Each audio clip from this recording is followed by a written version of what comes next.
ورحمة الله وبركاته. الحمد لله رب العالمين، والصلاة والسلام على نبينا محمد وعلى آله وصحبه أجمعين. أما بعد، قال الله تعالى في القرآن العظيم: أعوذ بالله من الشيطان الرجيم، بسم الله الرحمن الرحيم.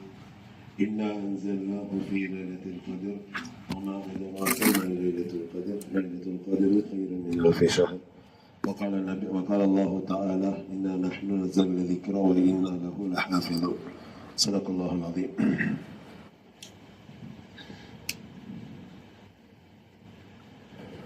அல்லாஹ்வின் நல்லடியார்களே, சகோதரர்களே, தாய்மார்களே, சகோதரிகளே,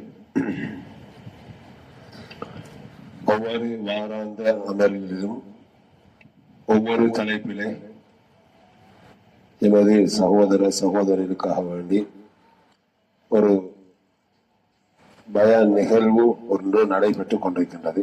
அதன் அடிப்படையிலே இன்றைய தினம் எமக்கு தந்த ஒரு தலைப்பு, எமது வீட்டில் அல் குர்ஆன் அது எவ்வாறான நிலைமையிலே இருக்கின்றது, எங்களை வீட்டில் இருக்கக்கூடியவர்கள் குர்ஆனை எவ்வாறு பின்பற்றுகின்றார்கள், எவ்வாறு அதனை படித்துக் கொள்கின்றார்கள், ஓதுகின்றார்கள் என்பதனை பற்றித்தான் இன்றைய தினம் நாங்கள் சுருக்கமாக கொஞ்ச நேரம் பேசிக்கொள்ளலாம் நினைக்கிறேன். மதிப்புக்குரிய சகோதரர்களே, தாய்மார்களே, சகோதரிகளே, முதலாக ஸல்லல்லாஹு அலைஹி வஸல்லம் அவர்களுக்கு அல்லாஹ் தஆலா குர்ஆனை முழுமையாக இறக்கி வைக்கவில்லை. காரணம் என்னவென்று சொன்னால், குர்ஆன் நிலைமைக்கு ஏற்றாப்போல் அதனுடைய வசனங்கள் இறக்கப்பட்டு கொண்டிருந்தன. ஆனால் அல்லாஹு தஆலா கூறுகின்றான், அந்த குர்ஆன் இறக்கி அருளப்பட்டதன் பிற்பாடு அந்த குர்ஆன் அனைத்து சமூகத்திற்கும் அனைத்து காலங்களுக்கும் மிக பொருத்தமாக இருக்கும் என்று அல்லாஹு தஆலா கூறுகின்றான். இப்பொழுது நாங்கள் முதலாக குர்ஆன் நபி அவர்களிடமிருந்து எவ்வாறு எமக்கு வந்தது என்பதை பற்றி சுருக்கமாக ஆராய்ந்துவிட்டு அதற்கு பின்னால் தலைப்புக்கு செல்லலாம் என்று நினைக்கின்றேன். முதலாக எனக்கு அல் குர்ஆன் நபி ஸல்லல்லாஹு அலைஹி வஸல்லம் அவர்களுக்கு வஹி மூலமாக அருளப்பட்டது. அந்த வஹி நபி அவர்களுக்கு அருளப்பட்டதை கேட்டவர் ஒரே ஒரு சகோதரர், அதாவது நபி ஸல்லல்லாஹு அலைஹி வஸல்லம் அவர்கள் மாத்திரம்தான் அந்த வஹியை அவர்கள் நேரடியாக கேட்டார்கள். நபி அவர்களிடமிருந்து சஹாபாக்கள் அந்த நேரத்திலே குர்ஆனை கற்றுக்கொண்டார்கள். சஹாபாக்கள் கற்றுக்கொண்ட பிற்பாடு அந்த குர்ஆன் எமக்கு வந்து சேர்ந்தது. சஹாபாக்களுடைய ஆட்சி காலம், ஹலீஃபாக்களுடைய ஆட்சி காலம், உமையாக்களுடைய ஆட்சி காலம், அப்பாசியர்களுடைய ஆட்சி காலம், அதற்கு பின்னால் வந்து இமாம்களுடைய ஆட்சி காலம், இவர்கள் அனைத்து காலத்திலும் குர்ஆன் எமக்கு வந்து சேர்வதற்கு மிக அடிப்படையாக இருந்தது ஒரே ஒரு விடயம், நபி அவர்களிடம் நேரடியாக கேட்ட அந்த குர்ஆனை நாங்கள் இப்பொழுது படித்துக் கொண்டிருக்கிறோம். நபி அவர்களிடம் வந்த குர்ஆனை கேட்டது, நபி அவர்களுக்கு அந்த குர்ஆன் வந்து சேர்ந்தது, நபி அவர்கள் எமக்கு எவ்வாறு அந்த குர்ஆனை ஒப்படைத்தார்கள். அதுக்கு இரண்டு வழிமுறைகள் இருக்கின்றன. ஒன்று உசூலுல் ஹதீஸிலே, ஹதீஸுடைய அடிப்படை கலையிலே இரண்டு பிரிவுகள் இருக்கின்றன. ஒன்று அல் ஆஹாத், இரண்டாவது அல் முத்தவாத்திர்.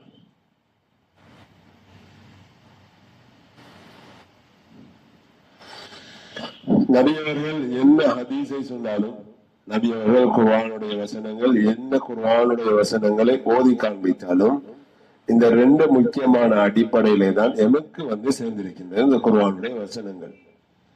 அதுல முதலாவது அல் ஆஹாத். ஆஹாத்ன்னு சொன்னால் இங்கு ஓதினிப்பவர்களுக்கு தெரிந்திருக்கும், அதாவது நபி அவர்களிடம் இருந்து ஒரே ஒரு நபர் மாத்திரம் அந்த செய்தியினை அல்லது அந்த ஆயத்தினை கேட்டிருப்பார்கள். ரசூலுல்லாஹி ஸல்லல்லாஹு அலைஹி வஸல்லம் அவர்கள் மதீனாவுக்கு செல்வதற்காக புறப்பட்டு கொண்டிருக்கிறார்கள். நபி ஸல்லல்லாஹு அலைஹி வஸல்லம் அவர்கள் மதீனாவுக்கு செல்லக்கூடிய சந்தர்ப்பத்திலே சில சஹாபாக்கள் அவர்களுக்கு சந்தர்ப்பத்தை பயன்படுத்த ஆரம்பிக்கின்றார்கள். எப்படின்னு சொன்னா, மதீனாவுக்கு சென்றா அல்லாஹ் தஆலா அதுல அதிகமான வளங்களை வச்சிருக்கிறான், பெண்களை அழகிய பெண்களை வைத்திருக்கிறான், அங்க போனா நம்ம திருமணம் முடித்து சந்தோஷமாக வாழலாம் என்ற சில சஹாபாக்களுடைய எண்ணங்கள் இருந்துச்சு. உமர் ரலியல்லாஹு அன்ஹு அவங்களுக்கு அந்த விஷயம் தெரியப்பட்டுட்டு ஹிஜ்ரத் செல்வதற்காக தயாரா இருக்கிறாங்க. ரசூலுல்லாஹி ஸல்லல்லாஹு அலைஹி வஸல்லம் அவங்கள்ட்ட போய் உமர் ரலியல்லாஹு அன்ஹு அவங்க சொல்றாங்க, யா ரசூலல்லாஹ், அல்லாஹ்வோட கட்டளையின் பிரகாரம் மக்காவில இருந்து மதீனாவுக்கு என்ன செய்றீங்க, போறீங்க, மதீனாவுக்கு ஹிஜ்ரத் போறீங்க. ஆனா இந்த மக்கள் வந்து மதீனாவுக்கு ஹிஜ்ரத் போகக்கூடிய சந்தர்ப்பத்தில, செல்லக்கூடிய சந்தர்ப்பத்தில உங்களுடைய உள்ளங்கள் தூய்மையாக இருந்தாலும் உங்களுக்கு பின்னால் வரக்கூடிய சில சஹாபாக்களுடைய உள்ளங்கள் மோசமா இருக்கு. என்ன காரணம்? ரசூலுல்லாஹ் சொல்றாங்க, அவர்கள் சிலர்கள் வியாபாரத்தை நோக்கமாகவும் வாழ்க்கையை நோக்கமாகவும் தன்னுடைய அடிப்படை வசதிகளை நோக்கமாகவும் கொண்டு மதீனாவுக்கு போறாங்க. நீங்க அல்லாஹ்வுக்காக வேண்டி போறீங்க. ரசூலுல்லாஹ் அந்த இடத்துல ஒரு ஹதீஸ் ஒன்று சொல்றாங்க, நம்ம எல்லாருக்கும் தெரிஞ்சிருக்கும். ஒரு வேலைய, ஒரு பாடத்தை ஒரு இடத்துல ஒரு சந்தர்ப்பத்துல ஆரம்பிக்கிற சந்தர்ப்பத்துல சொல்லி தருவாங்க, இன்னமல் அமாலு பின்னியாத், அதாவது செயல்கள் அனைத்தும் எங்களுடைய உள்ளத்துல இருக்கக்கூடிய எண்ணங்களை போலதான் என்று சொல்லியிருப்பாங்க. இது எங்களுக்கு எல்லாருக்கும் தெரிஞ்சிருக்கு. இந்த ஹதீஸ உமர் ரலியல்லாஹு அன்ஹு மட்டும்தான் ரசூலுல்லாஹ்ட்ட இருந்து கேட்கிறாங்க. ரசூலுல்லாஹ்ட்ட போய் நேரடியாக உமர் ரலியல்லாஹு அன்ஹு அவங்க சொல்றாங்க, நீங்க மக்காவுக்கு போற சஹாபாக்கள் இப்படி எண்ணத்துல போறாங்க. ரசூலுல்லாஹ் சொன்னாங்க, இன்னமல் அமாலு பின்னியாத் வ இன்னமா லிகுல்லி இம்ரிஇன் மா நவா ஃபமன் கானத் ஹிஜ்ரத்துஹு இலல்லாஹி ஃபஹிஜ்ரத்துஹு இலல்லாஹி வ ரசூலிஹி வமன் கானத் ஹிஜ்ரத்துஹு லித்துன்யா யுஸீபுஹா அவ் இம்ராஅத்தின் யன்கிஹுஹா. யார் அல்லாஹ்வுக்காக வேண்டி ஹிஜ்ரத் சொல்றானோ அவருடைய ஹிஜ்ரத் அல்லாஹ்வுக்காக வேண்டி இருக்கு. யாரு அல்லாஹ் தஆலாவுக்கு இல்லாம அவங்க வேற ஒரு நோக்கத்துக்காக வேண்டியும் அங்க உள்ள பெண்களை திருமணம் முடிக்கிறதுக்காக வேண்டி போறாங்களோ அவங்களுடைய ஹிஜ்ரத் அவங்களுடைய எண்ணத்தை போலதான் இருக்கும் என்ற இந்த ஹதீஸ உமர் ரலியல்லாஹு அன்ஹு மட்டும்தான் கேட்கிறாங்க. அந்த இடத்துல உமர் ரலியல்லாஹு அன்ஹு தவிர வேற ஒருத்தரும் கிடையாது. இந்த ஆகாத் என்றால் ஒருவர் அறிவிப்பது, ஒருவர் மாத்திரம்தான் இந்த ஹதீஸ் அறிவிச்சிருப்பார். இந்த ஹதீஸ கேட்டிருப்பாங்க ரசூலுல்லாஹ் ஒரே ஒரு ஆள் மாத்திரம். ஆனா இந்த ஹதீஸ்ல ஒரு ஆள் கேட்டதால அந்த ஹதீஸுக்கு பெயர் ஆகாதுன்னு சொல்ற. இஸ்லாத்துல அடிப்படை விடயங்கள்ல முஸ்தலோட ஹதீஸ்ல இந்த ஆகாதான ஹதீஸ ஆக பின்னுக்கு கொண்டு வருவாங்க, ஆக முன்னுக்கு கொண்டு வருவாங்க. முதலாவது தரஜா, இரண்டாவது தரஜா விட்டு மூணாவது இடத்துலதான் அந்த ஹதீஸ கொண்டு வராங்க. ஒரு ஆள் அறிவிச்ச ஹதீஸ் ஃபர்ஸ்டுக்கு இருக்கிற பவர், இந்த இரண்டாவதுல இருக்கிற பவர், மூணாவதுல இருக்கிற பவரை தான் கொண்டு வருவாங்க. இந்த ரெண்டு ஹதீஸ் தரத்தை உடைச்சிடுவாங்க. ஆனா இந்த ஹதீஸ கேட்டால் யாரு? உமர் ரலியல்லாஹு அன்ஹு. யாரு? உமர் ரலியல்லாஹு அன்ஹு. இந்த ஹதீஸ கேட்டால பார்த்தாங்க, இந்த ஹதீஸ் யார்கிட்ட இருந்து யார் எடுத்தாங்க? ரசூலுல்லாஹ்ட்ட இருந்து உமர் ரலியல்லாஹு அன்ஹு எடுத்தாங்க. இப்ப இந்த உமர் ரலியல்லாஹு அன்ஹுடைய வரலாறு பார்ப்பாங்க. எப்படின்னு சொன்னா, இந்த உமர் யார்? எங்க எல்லாருக்கும் தெரிஞ்சிருக்கும் உமர் எப்படியாப்பட்டவர். எல்லோருக்கும் உமர் ரலியல்லாஹு அன்ஹு சொன்னா என்ன இருக்கும்? எல்லாருக்கும் தெரியும். உமர் ரலியல்லாஹு அன்ஹு சொன்னா அவர் ஒரு வீரர், துணிச்சலானவர், நபி அவங்களோட தலையை கொண்டு வரதுக்கு போனவர், இப்படி எல்லாருக்கும் தெரிஞ்சுங்க, அப்படித்தானே? ஆனா உமர் ரலியல்லாஹு அன்ஹுடைய ஆட்சி காலம், உமர் ரலியல்லாஹு அன்ஹு ஆட்சி காலத்துக்கு வாரத்துக்கு முன்னால அபூபக்கர் ரலியல்லாஹு அன்ஹு இஸ்லாத்துல கடைசி பகுதி 2.5 வருஷம் தான் ஆட்சி செய்தாங்க. அபூபக்கர் ரலியல்லாஹு அன்ஹு கடைசி கட்டத்துல உமர் ரலியல்லாஹு அன்ஹுவை அபூபக்கர் ரலியல்லாஹு அன்ஹு செஞ்சுட்டாங்க, ஹலீஃபாவா நியமிச்சுட்டாங்க. ஹலீஃபாவா நியமிச்ச உடனே மக்கா, மதீனா, இந்த ரெண்டு பிரதேசத்தையும் சூழ உள்ள ரோம், பாரசீகம், இதுலதான் Iraq, Iran, Palestine, Libya, Syria அனைத்து நாடுகளும் இதுக்குள்ள வருது. இந்த மக்காவில உமர் ரலியல்லாஹு அன்ஹு, மதீனாவுல உமர் ரலியல்லாஹு அன்ஹு இஸ்லாத்தை ஏற்றுக்கொண்டுட்டாங்க, இஸ்லாத்துல ஹலீஃபா ஆக்கிட்டாங்க என்று கேள்விப்பட்ட உடனே இந்த ரோமும் பாரசீகமும் கடுமையா உடைஞ்சிட்டு. ஆனா மதீனாவுல ரசூலுல்லாஹ் அழிக்கக்குள்ள இந்த ரோம் மிக பலமா இருந்துச்சு, பாரசீகம் பலமா இருந்துச்சு. உமர் இஸ்லாத்துல ஹலீஃபா வந்துட்டாருன்னு கேள்விப்பட்ட உடனே ரோம் வாசிகள் அவ்வாறு உடைஞ்சிட்டாங்க, பாரசீகம் நடுக்க ஆரம்பிச்சுட்டு. ஆனா உமர் ரலியல்லாஹு அவங்களோட வீரத்தால இந்த ஹலீஃபா பதவி என்ன செய்யல, காட்டிக்கொள்ளல. உமர் ரலியல்லாஹு அவங்களுடைய அஹ்லாக்க காட்ட ஆரம்பிச்சாங்க. ஏன் இந்த ஹதீஸ உமர் ரலியல்லாஹு அறிவிச்சதுக்கு பலவீனமான ஹதீஸாக மூன்றாவது தரத்துல கொண்டு வரத உமர் ரலியல்லாஹு அறிவிச்சதுக்காக வேண்டி இந்த ஹதீஸ் முதலாவது தரத்துக்கு வருகிறது. ஆனா ஏன் வருகுதுங்கிறத பத்தி தான் இப்ப சொல்ல போறேன். அதுக்கு பின்னாலதான் குர்ஆனுடைய வசனங்கள், அதுக்கு பின்னால குர்ஆனை பத்தியுள்ள சிறப்புகள். ஏன் குர்ஆனை பத்தி நம்ம அறிஞ்சிருக்கணும். குர்ஆன் எங்க இருந்து வந்துச்சு, இப்ப ஓதுற குர்ஆன் எது, இப்ப ஓதுற குர்ஆன் எங்க இருந்து வந்திருக்கு, அதை நம்ம கட்டாயம் அறிஞ்சிருக்கணும். அதனால உமர் ரலியல்லாஹு நாங்க இஸ்லாத்துல ஹலீஃபாவாக்கப்பட்டுட்டாங்கன்னு சொன்னா இந்த ரோம பாரசீகமும் அப்படியே உடைஞ்சிட்டு. ஆனா உமர் ரலியல்லாஹு உலகத்துக்கே மிகப்பெரிய ஒரு வரலாற்று சாதனையை படைச்சாங்க. உங்களுக்கு எல்லாருக்கும் தெரிஞ்சிருக்கும் உமர் ரலியல்லாஹு ஆட்சி காலம், உமையா ஆட்சி காலம், அப்பாசிய ஆட்சி காலம், அதுக்கு பின்னால வந்த அனைத்து ஆட்சி காலங்களும் உமர் ரலியல்லாஹு ஆட்சியை பின்பற்றி வந்துச்சு. இந்த உமர் ரலியல்லாஹு ஆட்சியில ஒரு விஷயம் என்னன்னு சொன்னா, ஒரு நாள் உமர் ரலியல்லாஹு இப்படி என்னோட பேசிட்டு இருக்கிற மாதிரி பேசிட்டு இருக்கிறாங்க, ஹுத்பாவும் ஓதிட்டு இருக்கிறாங்க. உமர் ரலியல்லாஹு அதுக்கு முன்னால் முதல் புதன்கிழமை ஒரு யுத்தத்தை முடிவடைஞ்சிட்டு, யுத்தத்துக்கு பின்னால் என்ன செய்யறாங்க, அந்த யுத்தத்துல கிடைச்ச கனிமத் பொருட்கள், கனிமத்னா உங்களுக்கு தெரிஞ்சிருக்கும், கனிமத் என்ன, யுத்தத்துல காவிர்கள் விட்டு விட்டு சென்ற பொருட்கள், இதெல்லாம் அனைத்து என்ன செஞ்சாங்க, உமர் ரலியல்லாஹு பிரிச்சு கொடுக்குறாங்க. பிரிச்சு கொடுத்தா கொஞ்சம் ஆடைகள் இருந்துச்சு, அந்த ஆடைகளையும் உமர் ரலியல்லாஹு பிரிச்சு கொடுக்குறாங்க சஹாபாக்கள். சிலர்களுக்கு மேலாடையை கொடுத்தாங்க, சிலர்களுக்கு வேஷ்டியை கொடுத்தாங்க. ஒரு ஆளுக்கு வேஷ்டின்னு சொன்னா இன்னொரு ஆளுக்கு மேலாடை, மேலாடை உண்டா வேஷ்டி, இப்படி ஒரு உடுப்பு ஒரு ஆடை மட்டும் தான் கொடுத்தாங்க. இப்ப ஒரு நாள் ஹுத்பா வச்சிருக்கிறாங்க உமர் ரலியல்லாஹு. ஒரு சஹாபி வருகின்றார், யா உமர், நீங்க அநீதி செஞ்சிட்டீங்க, உங்களோட புத்தியை காட்டிட்டீங்க, நீங்க இப்படி செஞ்சிருக்க கூட. ஹுத்பா வச்சிருக்கக்குள்ள ஒரு ஆள் இப்படி கேட்கிறார் கேள்வி, திடீர்னு உமர் ரலியல்லாஹு அப்படியே நின்றுட்டாங்க, அழுதுட்டாங்க. எந்த ஆட்சி காலத்துல நான் என்ன அநியாயம் செய்யறேன் சொல்றாங்க. ஒவ்வொரு ஆட்களுக்கும் ஒவ்வொரு ஆடை கொடுத்து வந்தீங்க, இந்த ஆடை இவருக்கு, இந்த ஆடை இவருக்கு, இவருக்கு கொடுத்து வரக்குள்ள உங்களுக்கு வேஷ்டி கிடைச்சிச்சு. உமர் ரலியல்லாஹு அவங்களுக்கு செய்து வேஷ்டி கிடைச்சு, உங்களுக்கு வேஷ்டி, நாங்க எல்லாரும் ஒரு ஆடையை தான் அணிஞ்சு வந்திருக்கிறோம், மற்ற ஆடை வீட்டுல இருந்த ஆடை, நீங்க எப்படி ரெண்டு ஆடையும் போட்டு வருவீங்க, எப்படி நீங்க ரெண்டு ஆடை, அப்ப நீங்க ஜனாதிபதி அடிக்கிறீங்க, நீங்க துரோகம் செஞ்சிட்டீங்க, அநியாயம் செஞ்சிட்டீங்க சொன்னோம். உமர் ரலியல்லாஹு சொல்றாங்க, இது அநியாயம் செய்யல, இதுக்கு பதில என் மகன் அப்துல்லா இப்னு உமர் ரலியல்லாஹு சொல்லுவாங்க. அந்த ஹுத்பாவுல அப்துல்லா இப்னு உமர் ரலியல்லாஹு இருக்கிறாங்க, அவரோட மகன் அப்துல்லா இருக்கிறார். அப்துல்லா நீங்க எழும்பி சொல்லுங்க விஷயத்தைன்னு சொல்றாங்க. உமர் ரலியல்லாஹு அவங்களோட மகன் அப்துல்லா சொல்றாங்க, உங்களோட வாப்பாவுக்கு கொடுத்த அந்த வேஷ்டி அதாவது சிறியதாக இருந்துச்சு, என்ன செய்தேன், எந்த ஆடை வேஷ்டியில இருந்து ஒரு பகுதியை எடுத்து இணைச்சி மூட்டி தச்சு விட்டு என்ற மேலாடையை கொடுத்திருக்கிறேன். என்ற மேலாடை தான் இந்த தந்தை போட்டிருக்கிறார், அணிந்திருக்கிற ஆடை எந்த மேலாடை என்று சொன்ன உடனே அந்த சபையை அழுதுச்சு, உமர் இவ்வளவு நீதமானவரா, உமர் இவ்வளவு நீதமானவரா. ஒரு நாள் உமர் ரலியல்லாஹு வீதியால நடந்து செல்றாங்க, ஏதோ ஒன்றை தேடிக்கொண்டு போறாங்க, எந்த ஒன்றை தேடிட்டு போறாங்க.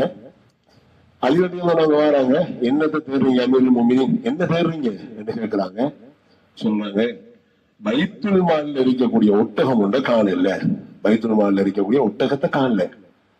அப்ப அமீருல் முஃமினீன் சொல்றாங்க, அமீருல் முஃமினீன் அவங்கள்ட்ட அலி ரலியல்லாஹு சொல்றாங்க, என்ன செய்யற, அது ஒட்டக பைத்து பைத்துல் மால்ல, பைத்துல் மால்டா எவ்வளவு தெரியுமா, பைத்துல் மால் அதாவது அந்த ஜனாதிபதி, அந்த ஹலீஃபா அந்த ஊர் மக்களுக்காக வேண்டி வரக்கூடிய பொருட்களை சேர்த்து வைக்கிறது. ஆனா அவர் எடுத்துக்கொள்ள பைத்துல் மால்ல இருந்து அவங்க ஜனாதிபதியோ அவரோட குடும்பமோ அவரோட பிள்ளைகளும் செய்யலாது, எடுத்துக்கொள்ள இல்லாது மற்ற எல்லா மக்களுக்கும் அதை பங்கு கொடுப்பாங்க. முறதிகளானவங்க சொல்றாங்க, ஒரு ஒட்டகானம் வச்சு பேத்து என்ன செய்யற விளங்குது இல்லை. அமீருல் மோமினின் நீங்க சொல்லுங்க, ஒட்டக பெய்த்து அல்லாஹ்விடத்தை விட்டுட்டு நீங்க செய்ய போங்க வீட்டுக்கு. அந்த நேரத்துல முறதிகளானவங்க சொல்றாங்க எப்படின்னு சொன்னா, அலி நீங்க லேசா சொல்லிட்டீங்க, இந்த காலத்துல இந்த ஆட்சி காலத்துல எந்த மூல முடுக்குலையாவது ஒரு ஆட்டு மந்த செத்து இருந்தாலும் நாளைக்கு அல்லாஹ் தஆலா இடத்துல என்ன செய்வேன், அந்த கேள்விக்கு நான் அது கட்டாயம் பதில் சொல்லியே தீரணும். ஏன்னு சொன்னா எந்த ஆட்சி காலத்துல நான் பராமரிக்கப்படாத ஏதாவது ஒரு ஆட்டு மந்தை என்றாலும் மரணித்திருந்தால் செத்திருந்தால் அதற்கும் எனக்கு கேள்விக்கு பதில் உண்டு. அப்படியான மறதியெல்லாம் நோவுங்க, அப்படியான உமரதிகள் நடவங்க. ஒரு சாமியார் அமீருல் மோமினின் எனக்கு குத்தி விட்டார், ஒரு குத்தி விட்டார், பொறுத்து கொள்ளுங்க வச்சிட்டு இருக்கிறாங்க. 2 நாள் வச்சிட்டு இருக்கிறாங்க. 3வது நாள் தான் குத்தினவர் வாழ உமரதிகள் வளர்த்து வந்து சொன்ன விசாரிச்சு பார்த்தா இவர் 2 பேருக்குள்ள குடும்ப பிரச்சனை, இவர்களுக்குள்ள பிரச்சனை. இவர் தான் முதலாவது குத்திருக்கிறாரு, அவருக்கு பெரிய ஒரு காயம், அதுக்காக 2 நாள் தாமதித்து வந்திருக்கிறாரு. அப்படி உமரதிகள் செய்யறாங்க. நேர்மையான இந்த நேர்மை ரசூலுல்லாஹ் துஆ செஞ்ச 2 சஹாபிமார். ஒன்று யாருக்கு துஆ செஞ்சாங்க? ரசூலுல்லாஹி ஸல்லல்லாஹு அலைஹி வஸல்லம் அவங்க அபூ சுஃபியானுக்கு துஆ செஞ்சாங்க, அபூ லஹபுக்கு துஆ செஞ்சாங்க. அல்லது உமர் இல்லாட்டி அபூ லஹப் 2 யாராவது என்ன செய்யணும், இஸ்லாத்தை ஏற்றுக்கொண்டா இஸ்லாம் கட்ஸ் ஆகும், இஸ்லாம் என்ன செய்யும் ஒரு உறுதியா போய்த்திரும் என்ற துஆ செஞ்சதுல உமர் ரலியல்லாஹு அன்ஹு தான் அல்லாஹ் என்ன செய்யறான், கபூல் செய்யறான். 2வது ரசூலுல்லாஹ் சொன்னாங்க, உமர் வாயிலிருந்து வரக்கூடிய அனைத்து அதாவது பேச்சுக்களும் அல்லாஹ்விடம் இருந்து வரக்கூடியது. அப்ப எங்க கட்ஸ் ஆகுது, அவர் எங்க பவர் ஆகுதுன்னு சொன்னா ரசூலுல்லாஹ்ட்ட இருந்து உமர் அலி அவங்க மட்டும்தான் கேட்டிருந்தாலும் ரசூலுல்லாஹ் ஹதீஸ் என்ன, உமர் அலியோட வாயிலிருந்து வரக்கூடிய என்ன பார்த்து இருந்தாலும் அது அல்லாஹ்விடம் இருந்து வரக்கூடியது. பாருங்க, சஹாபாக்கள் சிலர்கள் அவருடைய சஹாபி பெண்களை கூட்டிட்டு போறாங்க. கூட்டிட்டு போக நடந்து போகக்குள்ள அவங்களோட ஆடையை விட்டு என்ன செய்யுது, அவங்களோட உடம்பை விட்டு ஆடைகள் வெளியாகுது. கவலைப்படுறாங்க. இந்த ஆடைகள் அல்லாஹ் தஆலா முழுமையாக்குறதுக்கு ஒரு முயற்சி ஒரு வசனத்தை இறக்க மாட்டானா என்று சொன்ன உடனே என்ன செஞ்சிட்டான், அல்லாஹ் தஆலா குர்ஆனுடைய வசனத்தை இறக்கிட்டான். சரியா? அப்படியான ஒரு சஹாபிய ஒரு ஹதீஸால அவர் நேரடியா கேட்டதால இந்த ஆகாதுங்கிற இந்த ஹதீஸ் ரசூலுல்லாஹி ஸல்லல்லாஹு அலைஹி வஸல்லம் அவங்கள்ட்ட நேரடியா கேட்டிருக்கிறதால இவர் ஒரு நீதமானவர், நீதமான ஆட்சியாளர் என்பதற்காக வேண்டி இந்த ஹதீஸ் முதலாவது இடத்தை பிடிக்குது, முதலாவது இடத்தை பிடிக்குது. இல்லை என்று சொன்ன என்ன செய்யலாம், அந்த ஹதீஸை விட்டு போயிடலாம். தாய்மார்கள், கல்புல் குர்ஆன் என்ன, கல்புல் குர்ஆன் யாசீன் நம்ம எல்லாருக்கும் தெரியும். கல்புல் குர்ஆன் யாசீன் தானே. ஆனா கல்புல் குர்ஆன் யாசீன்ங்கிற ஹதீஸ் ضعيف, பலவீனமான ஹதீஸ். நம்ம எல்லாரும் அப்பேல இருந்து ஓதிருப்போம், கல்புல் குர்ஆன் யாசீன், கல்புல் குர்ஆன் யாசீன் என்று ஓதிருப்போம். யாசீன் ஓதுங்க பரக்கத்தா இருக்கும். ஆனா ரசூலுல்லாஹ் சொன்னாங்க, யாரு யாசீன் ஓதுறாங்களோ வீட்டுல, யாரு எந்த வீட்டுல யாசீன் ஓதப்படுகிறோ ஃபைன்னஹு ஷஃபீஉன் லஹு யௌமல் கியாமா, மர்ம நாளையில செய்யுது ஷஃபாஅத்தா வந்து சேரும். இந்த யாசீன் செய்யும் ஷஃபாஅத்தா வந்து சேரும். சுவர்க்கவாசிகள் 2 சூரத் ஓதுவாங்க, சுவர்க்கவாசிகள் 2 சூரத் ஓதுவாங்க. முதலாவது என்ன, யாசீன். 2வது சூரத்து தாஹா. சுவர்க்கவாசிகள் ரொம்ப விருப்பமாக ஓதக்கூடிய, அதிகமா ஓதக்கூடிய குர்ஆனுடைய 2 சூறாக்கள் யாசீனும் தாஹா. சுவர்க்கவாசிகள் சுவர்க்கத்தில் ஓதக்கூடிய அந்த சூறாக்கள். இந்த 2 நாளைக்கு மறுமையில சுவர்க்கவாசிகள் அதிகமாக இந்த 2 சூரத்தையும் ஓதுவாங்க. அப்ப இப்ப பாருங்க, இந்த யாசீன், இந்த யாசீன் வந்து கல்புல் குர்ஆன்ங்கிற இந்த ஹதீஸ் லைஃப் ஆகுது. ஆனா அந்த ஹதீஸ் அறிவிக்கிறதுக்கு இதுல வந்து ஒரு ஆள் இருக்கிறார், ஹாரூன் சொல்லி. ஹாரூன் இவர் கொஞ்சம் பொய் சொல்றாரு, ஆனா அதுக்கு முன்னால சஹாபாக்கள் 2-3 பேர் இந்த ஹதீஸ் அறிவிக்கிறாங்க. அபூபக்கர் ரலியல்லாஹு அன்ஹு அறிவிக்கிறாங்க. இப்படி அறிவிச்சிடுவாங்கக்குள்ள இதுல ஒரு ஹாரூன் வாரார். இதுக்கு பின்னாலே சஹாபாக்கள் அறிவிக்கிறாங்க இந்த ஹதீஸ். ஆனா கேட்டுக்கொள்ளுங்க, ரசூலுல்லாஹ்ட்ட இருந்து ஆரம்பத்துல கேட்ட சஹாபாக்கள் அபூபக்கர் ரலியல்லாஹு அன்ஹு, இந்த ஹதீஸ் அபூபக்கர் ரலியல்லாஹு கேட்டுக்கிறாங்க. ஆனா இந்த ஹதீஸ் ஹாரூன் வரைக்கும் சரியாத்தான் வந்திருக்கும். ஹாரூன் என்கிற ஒரு பொய்யர் ஒருவர் அதுல இருக்கிறதால இதுக்கு பின்னால வந்த ஹதீஸை தான் நாங்க இப்ப எடுத்திருக்கிறோம். என்ன ஹதீஸ்? கல்புல் குர்ஆன் யாசின். யாசின்ங்கிறது கல்புல் குர்ஆன். இந்த ஹதீஸ்ல வரக்கூடிய அறிவிக்கக்கூடிய ராவிகள், உங்களுக்கு எல்லாருக்கும் ராவிகள் என்றா யாருன்னு தெரிஞ்சிருக்கும். ராவிகள் அறிவிப்பாளர்கள். இந்த அறிவிப்பாளர்கள் ஹதீஸ் அறிவிக்கக்கூடியவர்கள் ரெண்டு வகைப்படுத்துறாங்க. ஒன்று ஆகாத், இன்னொன்னு முத்தவாத்திர். இந்த ஆகாத்ன்னு சொன்னா ரசூலுல்லாஹ்ட்ட வந்து ஒரு ஆள் மட்டும்தான் கேட்டிருப்பாங்க இந்த ஹதீஸ. அப்படி அறிவிக்கப்பட்ட ஹதீஸ்கள் ஆகாதான ஹதீஸ் மிக குறைவான ஹதீஸ்கள். அதுல மிக பிரபல்யமான சக்தி வாய்ந்த ஹதீஸ் தான் இந்த சூரத்து தாஹா. சாரி, இன்னமெல்லாம் அலுபினியாத். சரி, இப்ப ரசூலுல்லாஹ்ட்ட இருந்து ஒரு 10 பேரு நபி அவங்கள்ட்ட இருந்து ஒரு 10 சஹாபாக்கள் ஒரு ஹதீஸ கேட்கிறாங்க. அதுல 5வது வரக்கூடிய சஹாபி இவர் அறிவிக்கிறதால இந்த ஹதீஸ் லைஃபா மாறுது. என்ன செய்யுது? லைஃபா மாறுது. என்கிட்ட இருந்து 10 பேருமே எல்லாரும் கேட்டுட்டு இருக்கிறீங்க. வெளியே போய் என்ன செய்வீங்க? மூளை இப்படி சொல்லிட்டாங்க. நாம யோசிச்சுட்டு இருந்தேன், கல்புல் குர்ஆன் யாசின் வச்சுட்டு இருந்தேன். ஆனா பாருங்க இன்னைக்கு மூளை போய் சொல்லிட்டாரு, அது போய் லைஃப்னு சொல்லிட்டாரு. இப்ப என்ன ஹதீஸ்? இப்ப நான் வந்து இந்த இடத்துல கொடுக்கிறதால அந்த ஹதீஸ் லைஃபா மாறுது. ஏன்னா நான் சொல்றேன் ஹதீஸ் ஆதாரத்துடன் அந்த ஐஃப்னு சொல்றேன். ஆனா அல்லாஹ்வின் நல்லடியார்களே, தாய்மார்களே, இந்த யாசீன்ங்கிற ஹதீஸ் வந்து லைஃபா மாறுதுன்னு சொன்னா இடையில ஒரு பொய் சொல்லக்கூடியவர் இருக்கிறார். இவரை பத்தி தெரியும், உங்களுக்கு தெரிஞ்சிருக்க. இவரு எப்படியாப்பட்டவர் சொன்னா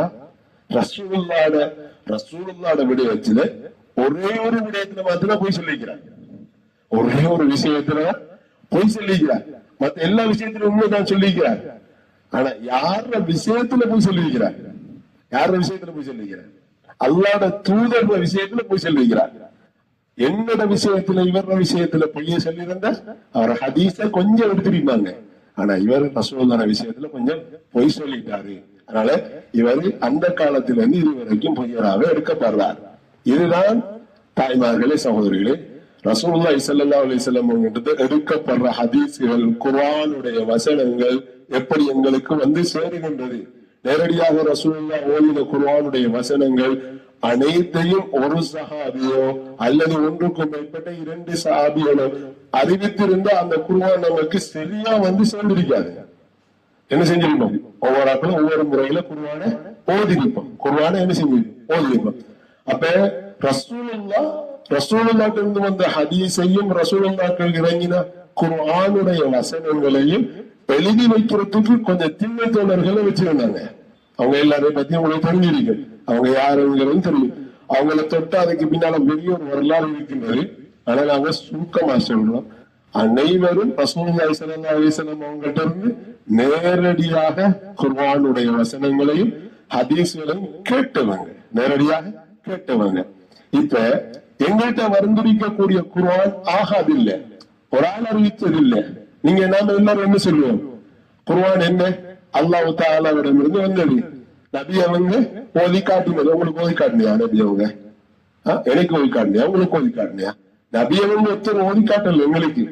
எங்களுக்கு பின்னால வந்த சஹாபாக்கள், தாபியங்கள், தபவு தாபியங்கள், உமையாக்கள், அப்பாசியங்கள் எல்லா காலத்தையும் தாண்டி 1400க்கும் மேற்பட்ட வருடத்துக்கு பின்னாலதான் எங்களுக்கு குர்ஆன் பிரதியா வந்திருக்கு. பிரதியாக்கப்பட்ட வரலாறு பெரிய வரலாறு. எப்படி பிரதியாக்கப்பட்டுச்சு, எப்படி பாதுகாக்கப்பட்டுச்சு, அதுக்கு முன்னாலதான் இதை நாம அறிந்து கொள்ளணும். இப்ப குர்ஆன் வசனங்கள் ஆகாத முத்தவாத்திரம். முத்தவாத்திரம் என்ன சொன்னா, அல்லாஹ்வின் நல்லடியார்களே, தாய்மார்களே, முத்தவாத்திரம் என்று சொன்னா ஒரு கூட்டம் அறிவிக்கிறது. அந்த கூட்டம் பொய் சொல்றதுக்கு எந்த காரணமும் கிடையாது. அந்த கூட்டம் சொன்னா உண்மையாதான் இருக்கு.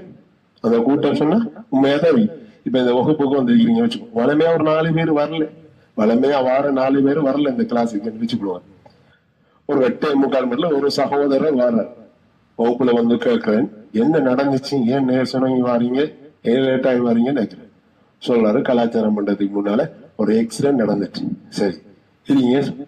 இன்னொரு சகோதரர் வர வந்து அவர்கிட்டையும் கேட்கிறோம் நாங்க என்ன சொல்லி, என்ன காரணம் என்ன சொன்னீங்க.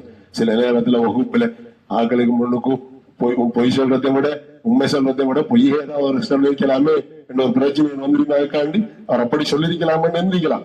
ஆனா இரண்டாவது சகோதரன் வார அந்த சகோதரன் வந்து சொல்றா, ஓ கலாச்சாரம் எக்ஸிடென்ட் உண்டு, டிராபிக் பிளாக் ஆகிட்டு வந்துக்க டைம் ஆயிட்டு. இப்ப நமக்கு செய்தி உறுதியமாகுமா? உறுதியாகுது, கொஞ்சம் உறுதியாகுது. மூணாவது வராது, அதே காரணத்தை சொல்ல உறுதியாகுது. நாலாவது வராது, இன்னும் உறுதியாகிட்டு.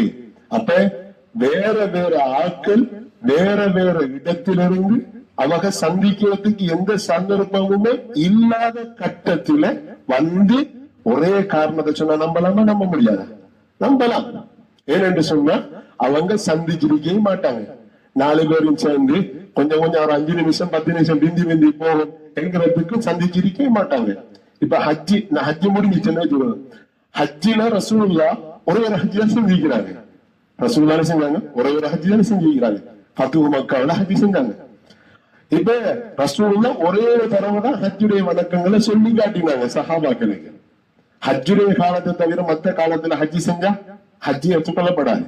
அந்த மத்த காலத்தில் செய்யறதெல்லாம் உம்ரா, அதுக்கு உம்ராக்கு முறை என்று இருக்கு. இப்ப சகோதரிகளே, இந்த முத்தவாத்திற்கு ஒரு ஆதாரம் காட்டுனேன். ரசூலுல்லாஹ் ஹஜ்ஜு வராங்க. ஹஜ்ஜுக்கு வந்து சஹாபாக்கள் எல்லாரும் ஹஜ்ஜி செய்யறதுக்கு வராங்க. சஹாபாக்கள் பல பல கோத்திரத்திலிருந்து செய்யறாங்க வராங்க. சஹாபாக்கள் எல்லா கோத்திரத்துல இருந்து வராங்க. அந்த நாட்டுல யமன்ல இருந்து வராங்க, பாரசீகத்துல இருந்து வராங்க. ரசூலுல்லாஹ் 2 நாட்டை தான் சுருக்கமா சொல்லிடுறாங்க, பாரசீகம், ரோம். ரோம் பாரசீகம்னா சொல்லி இப்பதான் நாடுகளா பிரிக்கப்பட்டிருக்கு. அப்ப ரசூலுல்லாஹி ஸல்லல்லாஹு அலைஹி வஸல்லம் சொல்றாங்க, ஹுது அன்னி மனாசிக்கக்கும், நான் என்ன மாதிரி ஹஜ்ஜுடைய அமல்களை செய்யறனோ அதை மாதிரி நீங்க எடுத்துக்கொள்ளுங்க. ஒரு தரம் தான் ரசூலுல்லாஹ் செஞ்சு காட்டினாங்க, செய்து காட்டினா ஒன்றுதான். ஆனா சஹாபாக்கள் பல பல இடத்துல இருந்து செஞ்சாங்க, வந்தாங்க. இப்ப ரசூலுல்லாஹ் செய்து காட்டின அந்த ஹஜ்ஜத்தை நாங்க என்ன செய்யறோம், இப்ப செய்யறோம். ஆனா பல பல கோத்திரத்திலிருந்து வந்தாக்களும் பல பல இடத்துல இருந்து வந்தாக்களும் ரசூலுல்லாஹ் இப்படித்தான் ஹஜ்ஜி செய்தாங்க என்று சொல்லி ஒரே நேரத்துல சொன்னா நம்ம நம்புவோமா? நம்ப மாட்டோமா? நம்புவோம். ஏன்னு சொன்னா அவங்க மத்தாக்களை சந்திக்கிறதுக்குரிய சந்தர்ப்பம் இல்ல. அதே மாதிரிதான் முத்தவாத்திர் என்று சொன்னா என்ன சொன்னா, தாய்மார்களே சகோதரர்களே, ரசூலுல்லாஹி ஸல்லல்லாஹு அலைஹி வஸல்லம் அவங்கள்ட்ட இருந்து ஒன்றோ அல்லது 2 அல்லது 3 அல்லது 3க்கும் மேற்பட்ட சஹாபாக்களோ அந்த ஹதீஸையோ அல்லது அந்த குர்ஆனுடைய வசனங்களையும் ரசூலுல்லாஹ் ஓதி காட்டியதை போன்று சொன்னதை போன்று சொல்றது. அவங்க இந்த 3க்கும் மேற்பட்டாக்கள் யார் என்று சொன்னா பொய் சொல்றதுக்கு அவங்களுக்கு சாத்தியப்பாடு இல்லை, சாத்தியப்பாடு இல்லை. அப்ப எவ்வளவு கஷ்டப்பட்டு இந்த குர்ஆனை ஒன்று சேர்த்திருப்பாங்க சொல்லுவாங்க. லேசா குர்ஆனை ஓதிட்டு போறோம். குர்ஆனுடைய வசனங்கள் எவ்வளவு மாற்றப்பட்ட வசனங்கள் வேற யாருக்கு? குர்ஆனுடைய வசனங்கள் இறக்கப்பட்டு அது அழிக்கப்பட்டு மீண்டும் ரசூலுல்லாஹ்க்கு இறக்கப்பட்ட வசனங்கள் இருக்கு. அதே போல குர்ஆனுடைய வசனங்கள் எத்தனை வசனங்கள் மீண்டு மீண்டு மீண்டு வருது. அப்ப ரசூலுல்லாஹி ஸல்லல்லாஹு அலைஹி வஸல்லம் காலத்துல சஹாபாக்கள் இருந்தாங்க, சிறிய சஹாபாக்கள் இருந்தாங்க. ஒரு குர்ஆன மனனம் செய்த ஒரு ஹாபில இருந்து கொள்ளுங்க. இந்த காலத்துல ஒரு குர்ஆன மனனம் செய்த ஹாபில் இந்த சபையில இருப்பாங்க. நான் அனுமதிக்கிறேன் ஹாபில திடீரென்று குர்ஆனுடைய வசனத்தை ஓதி காட்ட சொன்னா நாங்க என்ன செய்யணும், முடியுமான அளவு போடுவோம். 2வது தடவை வச்சிருக்கோம், நாங்க பார்த்து போட்டுதான் விஷயம். ஒரு தடவையில 2 தடவை பார்த்து போடுவோம். சஹாபாக்களுடைய காலத்தை யோசிங்க, குர்ஆன் எழுதப்படவும் இல்லை, பாதுகாக்கப்படவும் இல்லை. எங்க பாதுகாக்கப்பட்டுச்சு? உள்ளத்துல மட்டும்தான் செய்யப்பட்டுச்சு, பாதுகாக்கப்பட்டுச்சு. உள்ளத்திலிருந்து எடுத்த குர்ஆனுடைய வசனம் சரியா இருந்து நாங்க அதே மாதிரி ஓதுறோம் என்று சொன்னா எவ்வளவு கஷ்டப்பட்டு இந்த குர்ஆன் வசனத்தை ஒன்று சேர்த்திருப்பாங்க. ஒரு சாபி இப்படி ஓதிருப்பாரு, இன்னொரு சாபி இப்படி ஓதிருப்பாரு, இன்னொரு சாபி அப்படி ஓதிருப்பாரு, இன்னொரு சாபி இப்படி ஓதிருப்பாரு. ரசூலுல்லாஹி ஸல்லல்லாஹு அலைஹி வஸல்லம் அவங்க தொழுகிறாங்க. நம்ம எத்தனை பேரும் தொழுகை வித்தியாசமா தொழுகிறோம். உஸ்மான் ரலியல்லாஹு அன்ஹு, உமர் ரலியல்லாஹு அன்ஹு, இதுல யாரு முந்தின சாபி சொல்லுங்க? இதுல யாரு முந்தின சாபி? உமர் அவர்தானே. இதவர் தானே முதலாவது 2வது ஹலீஃபா. உஸ்மான் ரலியல்லாஹு அன்ஹு 3வது ஹலீஃபா. இந்த உஸ்மான் ரலியல்லாஹு அன்ஹுக்கும் உமர் ரலியல்லாஹு அன்ஹுக்கும் தொழுகட மசாலாக்கள்ல தொழுகட விடயங்கள்ல சுமார் 100க்கும் மேற்பட்ட விடயத்துல பிரச்சனை இருந்துச்சு. என்ன பிரச்சனை இருந்துச்சு? ரசூலுல்லாஹ் எப்படி தக்பீர் அடித்தாங்க, என்ன ஓதினாங்க, என்ன செஞ்சாங்க, எப்படி நின்றாங்க, ருக்குவுக்கு போயிட்டு வந்து திருப்பி தக்பீர்ல நின்றாங்களா இல்லையா, அதுல என்ன ஓதினாங்க, என்ன இவ்வளவு பிரச்சனை.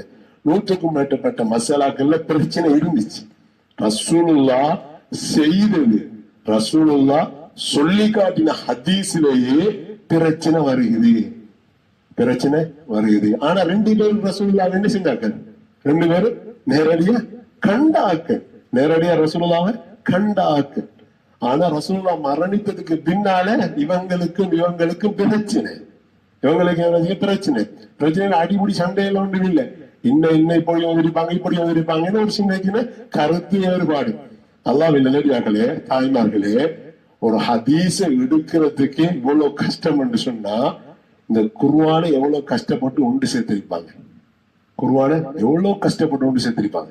ரசூலுல்லாஹ் ஓதின அதே குர்ஆனை நாங்க இப்ப ஓதுறோம் என்று சொன்னா அந்த குர்ஆனை எடுத்த சஹாபாக்களை எப்படி ஆராய்ச்சி செஞ்சிருப்பாங்க, எப்படி கொண்டு வந்திருப்பாங்க, அதுல எப்படி பிரிச்சிருப்பாங்க. அதுல முதலாவது தான் இந்த முத்தவாத்தியர். குர்ஆனுடைய வசனங்கள் எல்லாம் முத்தவாத்தியர், அதாவது தொடர்ச்சியாக ஒரு கூட்டம், அதே கூட்டம் பொய் சொல்வதற்கு எந்த சந்தர்ப்பமுமே கிடையாத ஒரு கூட்டம் சேர்ந்து அறிவித்த வசனங்கள் தான் குர்ஆனுடைய வசனங்கள். அதுக்கு தான் சொன்ன முத்தவாத்தியர்.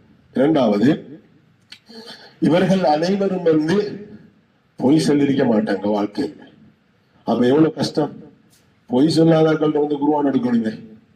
எத்தனை சஹாபாக்கள் சில நேரத்துல பொய்யும் சொல்லியிருப்பாங்க. எத்தனை சஹாபாக்கள் ரசூலுல்லாஹ் காலத்துல தற்கொலை செய்யப்பட்டாங்க. ஒரு சஹாபியை பார்த்து ரசூலுல்லாஹி ஸல்லல்லாஹு அலைஹி வஸல்லம் சொன்னாங்க, நமக்கு எல்லாருக்கும் தெரிஞ்சிருக்கு. எப்படி என்றா, இவரே எல்லாம் யுத்தம் செய்யறாரு, வாய ரசூலுல்லாஹ் எல்லாம் யுத்தம் செய்யறாரு, அப்ப இவர நிலைமை நல்லா இருக்குமே என்று கேட்கிறாங்க. ரசூலுல்லாஹ் சொல்றாங்க, இவர நிலைமை இப்படி இருந்தாலும் கடைசி நிலைமை இவர் மோசமா இருக்கும் என்றாங்க ரசூலுல்லாஹ். பார்த்தா உமர் ரலியல்லாஹு அன்ஹுவோட காலத்துல ஒரு யுத்தம் நடக்குது. அந்த யுத்தத்துல கடுமையா காயப்படுறாங்க. அவங்க என்ன செய்யறாங்க, அந்த காயத்துல வழி தாங்க இல்லாம வாள் எடுத்து தன்னை குத்தி என்ன செய்யறாங்க, மரணிக்கிறாங்க. சஹாபி, யாரு? சஹாபி மரணிக்கிறாங்க.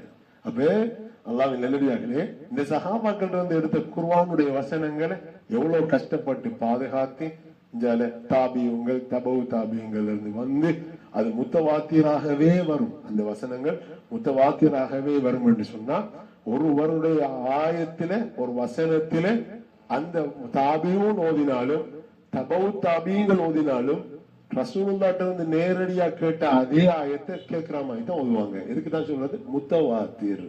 குர்ஆன் முத்தவாத்தியர். அல்லாஹ்வின் நல்லடியார்களே, தாய்மார்களே, இன்னும் நிறைய விளக்கங்கள் இந்த குர்ஆனை பத்தி இருக்கு. ஆனா குர்ஆனை பத்தி பேசுறதுக்கு எங்களுக்கு நேரம் போதாது. எனவே சுருக்கமாக இந்த விடயத்தை சொல்லியிருக்கிறேன்.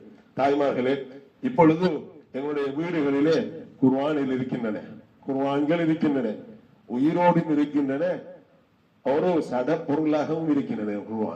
குர்ஆனை நாங்க உயிர்ப்பிக்கிறது, குர்ஆனுடைய ரஹ்மத்தை எடுத்துக்கொள்றது எப்படி ரசூலுல்லாஹி ஸல்லல்லாஹு அலைஹி வஸல்லம் அவங்க இந்த குர்ஆனால வெற்றி எடுத்தாங்க, சஹாபாக்கள் எப்படி வெற்றி எடுத்தாங்க என்கிறத பத்தி தான் நாங்க சில நேரத்துல சூரத்துல் கஹ்ஃப் வெள்ளிக்கிழமையில அதிகமான தாய்மார்கள் சூரத்துல் கஹ்ஃப் ஓதுவாங்க. ரசூலுல்லாஹ் சொன்னாங்க, சூரத்துல் கஹ்ஃபுடைய முதல் 10 வசனங்களையும் யாரு தொடர்ச்சியாக ஓதி வராங்களோ அவங்க தஜ்ஜால சந்திக்க மாட்டாங்க. ஆனா தஜ்ஜால சந்திக்கிற எவரும் இஸ்லாத்தை நிரந்தரமா வச்சு கொள்ள மாட்டாங்க, காபிரா பேத்துருவாங்க. அப்ப நமக்கு தஜ்ஜால சந்திக்கணுமா, சந்திக்க கூடாதா? தஜ்ஜால கண்டாலே நம்ம இஸ்லாத்தை விட்டுருவோம். அப்படியான காலகட்டம். இப்ப ஒரு கையடக்க தொலைபேசியால எத்தனை மக்கள் வழி தவறி பேச்சு. ஒரு காலத்துல எங்க ரொம்ப மாதிரி சொல்றதுக்கு நம்ம சொல்றதுக்காகவே தியேட்டர் இருந்துச்சு, பாடம் தியேட்டருக்கு போறான்னு கேள்விப்பட்ட பெரும் பாவம். தியேட்டருக்கு போறியா, பெரும் பாவம். இப்ப வீட்டை இருந்து டிவி பார்க்கறது கொஞ்ச காலம் அது பெரும் பாவம் ஆயிருந்துச்சு. இப்ப கையடக்க தொலைபேசி என்ன செய்யறோம், நாங்க லேசா எல்லாத்தையும் பார்த்துட்டு போயிட்டு இருக்கோம். அப்படியான காலகட்டம். அந்த காலகட்டத்துல குர்ஆன் எங்களுடைய வீடுகள்ல இருந்தா, இவ்வளவு நேரமும் குர்ஆன் இறக்கப்பட்ட வசனங்கள் எங்களுக்கு எந்த அடிப்படையில வந்திருக்கிறத பத்தி பார்த்தோம். இப்ப குர்ஆனை எப்படி பாதுகாக்கிறோம் எப்படி பாதுகாக்க வேண்டும் என்கிறத பத்தி நாங்க பார்ப்போம். குர்ஆனை பாதுகாக்கிறது எல்லாருக்கும் கடமை, நம்ம எல்லாருக்கும் கடமை. குர்ஆனை பாடமாக்கின ஹாஃபிலாமார்கள். அதே மாதிரி சில மக்கள் நினைச்சிட்டு இருக்கிறாங்க எப்படின்னு சொன்னா, குர்ஆனை கொஞ்ச நாள் ஓதிட்டு பாடமாக்கிட்டு இடையில விட்டுட்டு நம்ம தொழிலையோ வேற எங்கேயும் சேர்ந்தாலும் பாடமாக்கின வசனத்துக்கு அதான் நமக்கு கேள்வி கேட்க மாட்டான், நம்மளே செய்ய மாட்டான். அதனால நம்ம தப்பிடலாம்னு வச்சிருக்கிறாங்க. ஆனா அவங்களைத்தான் முதலாவது பிடிப்பானாலே மறுமையில. முதலாவது தண்டிக்கப்படுறாக்கள் யாரு? முதலாவது உலகத்துல தண்டிக்கப்படுறாக்கள் யாரு சொல்லுங்க? முதலாவது தண்டிக்கப்படுறாக்கள் இந்த உலகத்துல உருவம் வரைந்து அதை அழகாக்கி காட்டினவர்கள். அப்ப உருவத்தை வரைஞ்சி அதகலா உருவம் வரைஞ்சாக்கத்தான் நாளைக்கு முதலாவது மறுமையில தண்டிக்கப்படுவாங்க. இரண்டாவது யாருன்னு சொன்னா, குர்ஆனையும் ஹதீஸையும் படித்து அதனை மறந்தவர்கள், அதை மறந்தாக்க. இப்ப எல்லாருக்கும் சின்ன சூரத்தை ஓதுச்சுன்னா ஓதுவாங்க, சூரத்துல் பையினா ஓதுச்சுன்னா கொஞ்சம் கஷ்டம். சூரத்துல் பையினா ஓத மாட்டோம், நம்ம என்னச்சுன்னா மறந்துட்டு. ஆனா அந்த சூரத்துல் பையினா கஷ்டம். குர்ஆன் பரீட்சையில மட்டும்தான் சூரத்துல் பையினா பாடமாக்கிருப்போம். அது பின்னால சூரத்துல் பையினாவை செஞ்சிருக்க மாட்டோம், நம்ம எடுத்திருக்க மாட்டோம். ஆனா திடீரென்று நமக்கு அல்லாஹ் பாதுகாக்கணும் ஒரு மரணம் வந்துட்டு வச்சுக்கணுங்க, நாங்க பையினாவை பாடமாக்கிட்டு மறந்த நிலையில மரணிச்சாலும் நமக்கு என்ன செய்யறது? அதுக்குரிய தண்டனை நிச்சயம் இருக்கு நம்மளுக்கு அல்லாஹ் தாலா.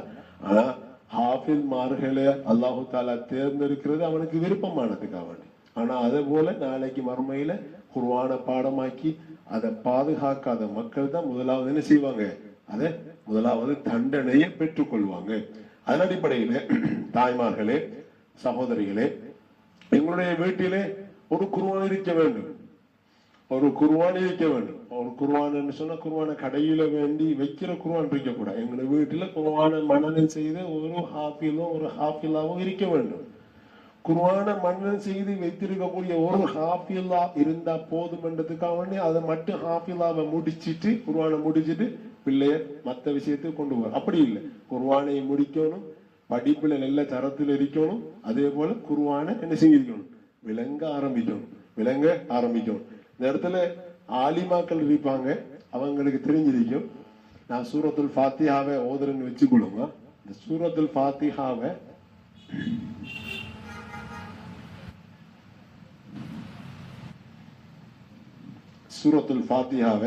நீங்க கருத்தோட பாடமாக்கி வச்சுக்கோங்க.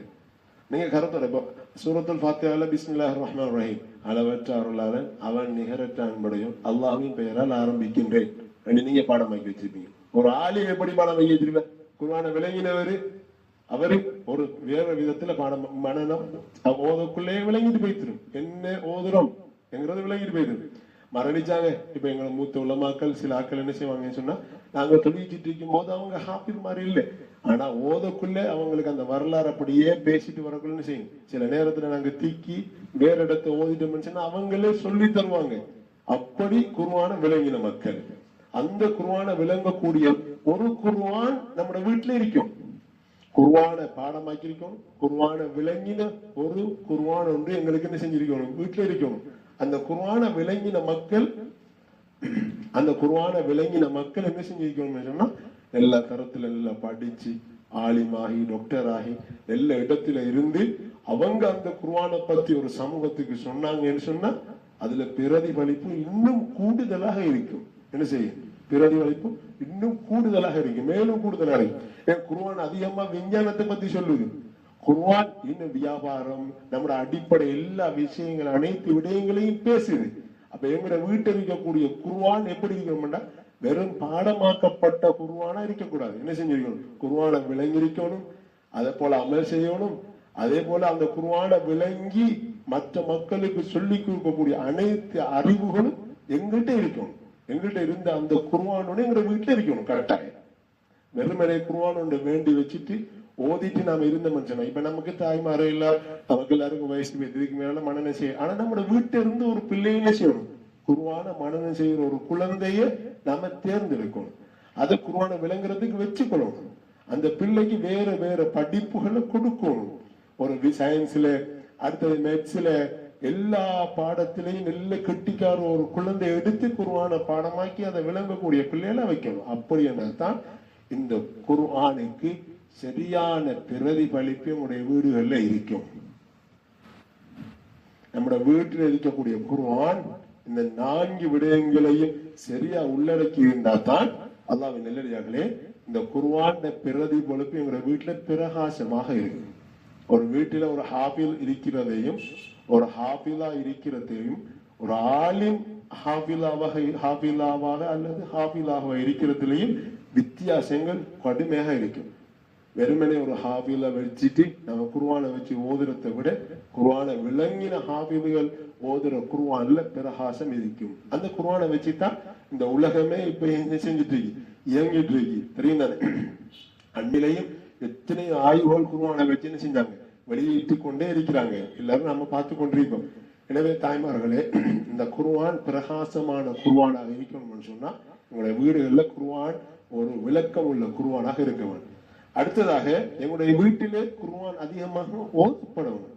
குர்ஆன் ஓதப்படணும். சஹாபாக்கள் அதுக்குரிய ஆதாரங்களை சொல்றாங்க. எப்படின்னு சொன்னா, நாளைக்கு மறுமையில ஷஃபாத் செய்யக்கூடிய ஒன்று குர்ஆன் மட்டும்தான். நமக்கு நாளைக்கு மறுமையில ஷஃபாத்ன்னு சொன்னா என்ன, நமக்கு சாட்சியா வந்து இவர் ஒரு நல்ல மனிதர், இவர் என்ன ஓதினார், பகலையில தியாகம் செய்தார், இரவையில ஓதினார். ஒவ்வொருவரும் ஒவ்வொரு நேரம் வச்சிருப்போம். இந்த குர்ஆனை ஓதுறதுக்கு ஒவ்வொரு நேரம் வச்சிருப்போம். அந்த நேரத்துல நாம கட்டாயம் தவறாம என்ன செய்யணும், அந்த குர்ஆனை ஓதிக்கொண்டே இருக்கணும். அந்த குர்ஆன் ரஹ்மத்து, அந்த குர்ஆன் பரக்கத்து இருக்குதானே, அது வாழ்க்கையில கண்ட ஆட்கள் இருக்கிறாங்க. சில மக்கள் இந்த குர்ஆனை வச்சு சில மோசமான கருத்துக்களை உருவாக்குறாங்க. எப்படின்னு சொன்னா, சிலாக்கு சொல்றது, யா அல்லாஹ் நான் ஒரு வேலை ஒன்றுக்கு போறேன், ஒரு நோய் ஒன்று வந்துட்டு இந்த நோய் லேசாகினா குர்ஆன் ஒன்று வேண்டி கொடுப்பேன், அல்லது ஏதோ சதக்கா ஒன்று செய்வேன் அப்படின்னு ஏற்றி வைக்கிறேன். அதுக்கு எல்லாருக்கும் தெரியுதானே, நேர்ச்சி நதிர் கூடு, நதிர் செஞ்சா கட்டாயம் நிறைவேற்றும். நம்ம எல்லாரும் இப்படி நீ ஏற்றி வச்சிருக்கணுமா? ஏதாவது ஒரு சதக்காவை கொடுத்து போட்டு அல்லாட்ட கேட்டிருக்கிறோமா? அல்லது நம்ம கேட்டு போட்டு அல்லாட்ட கேட்டு போட்டு அது நிறைவேறினாத்தான் கொடுக்கிறேன்னு ஏற்றி வச்சிருக்கோமா? அப்ப நிறைவேறலைன்னு சொன்னா நோய் குடிக்க மாட்டோம், நிறைவேறலைன்னு சொன்னா சதக்கா கொடுக்க மாட்டோம், நிறைவேறலைன்னா நம்ம ஒன்னும் செய்ய மாட்டோம், கொடுத்திருக்கவே மாட்டோம். நிறைவேறினா நோம்பு குடிப்போம், சதக்கா கொடுப்போம், உணவு கொடுப்போம், எல்லாம் செய்யும். நிறைவேறலைன்னா நோயாளியா இருந்தாரு மூத்தா போயிட்டாருன்னு சொன்னா அதுதான் மூத்தா போயிட்டாரு, அவருக்கு என்ன வர நேர்ச்சையும் நபரும் என்று கேட்கிறார். அது கூடுமா? இல்ல நாம ஏதாவது சதக்காவை கொடுத்து விட்டு அல்லாட்ட கேட்கறது கூடுமா? எது கூடும்? நாம ஏதாவது சதக்கா ஒன்றை கொடுத்து விட்டு அல்லாட்ட கேட்கிறோம். அதே மாதிரி தான் குர்ஆனை வச்சு சில மக்கள் கேட்கிறாரு, யா அல்லாஹ் நான் குர்ஆன் வேண்டி கொடுப்பேன், இத்தனை ஜுஸ் ஓதுவேன், இது நடக்கும். அப்படி இல்லை, ஜுஸ்களை ஓதி போட்டு அல்லாட்ட கேட்கணும். யா அல்லாஹ் குர்ஆனுடைய வசனங்களை ஓதிக்கிறேன், நான் என்ன செய்யணும்?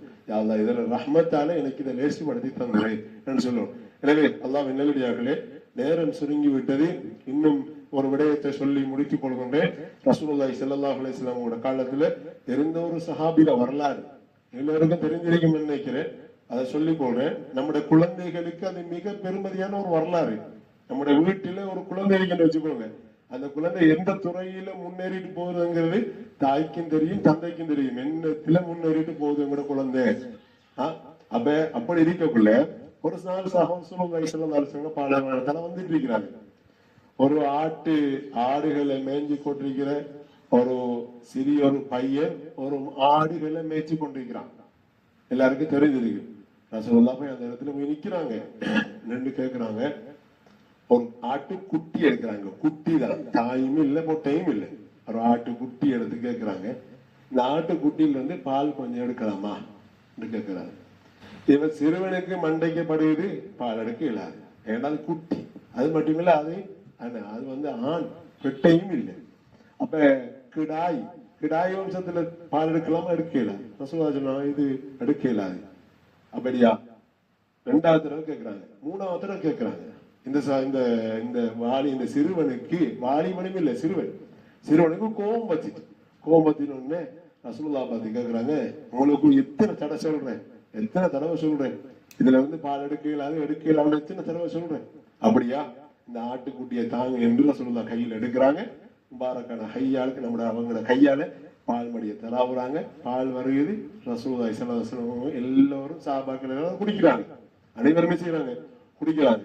ரசூலுல்லாஹ் குடிக்கிறதுக்கு முன்னால பிஸ்மில்லா சொல்றாங்க. என்ன சொல்றாங்க? பிஸ்மில்லா சொல்றாங்க.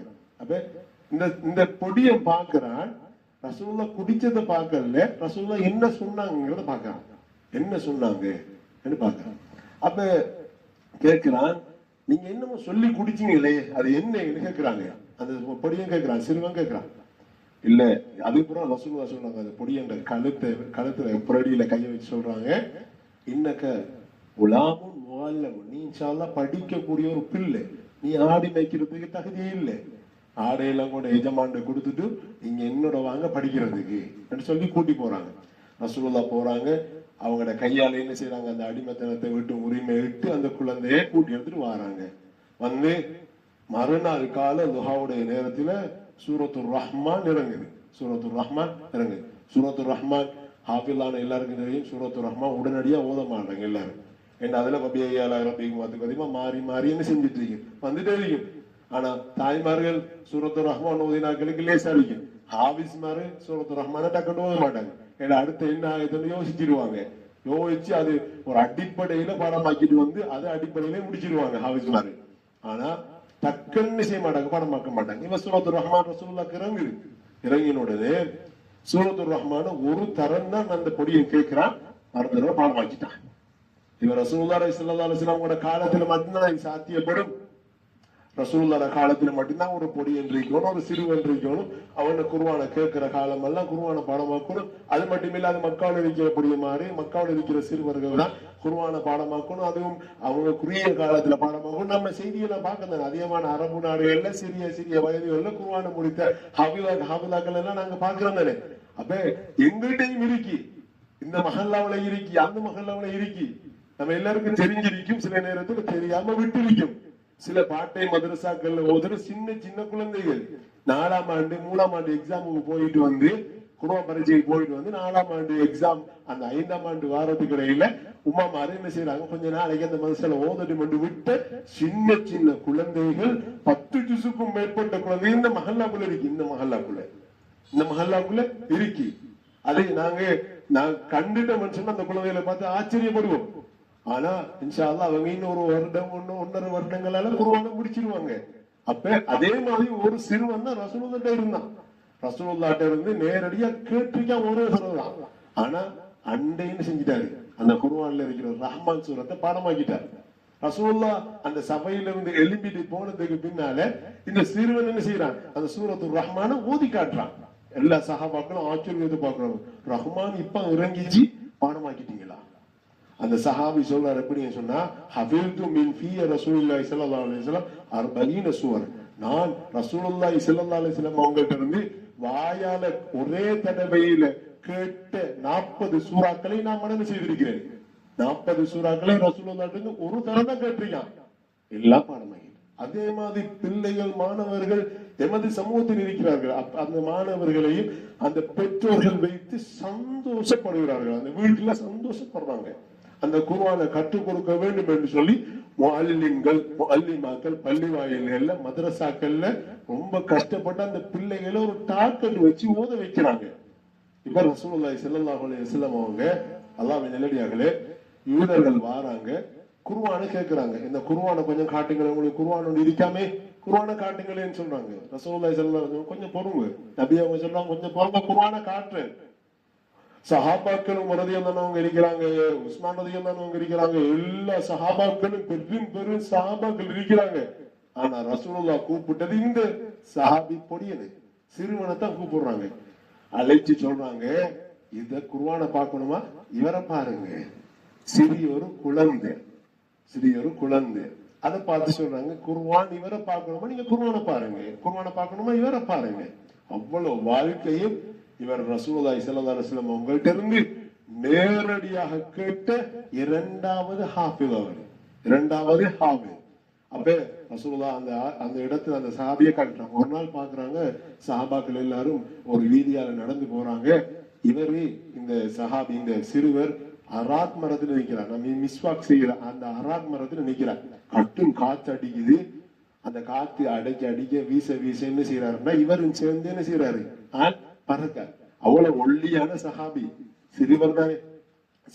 சாபாக்கெல்லாம் பார்த்து சொல்றாங்க, சிரிக்கிறாங்க. காத்துல ஆடக்குள்ள சிரிப்பாங்க தானே மக்கள். பொடியனும் சேர்ந்து ஆடுறாங்க சிரிப்பாங்க.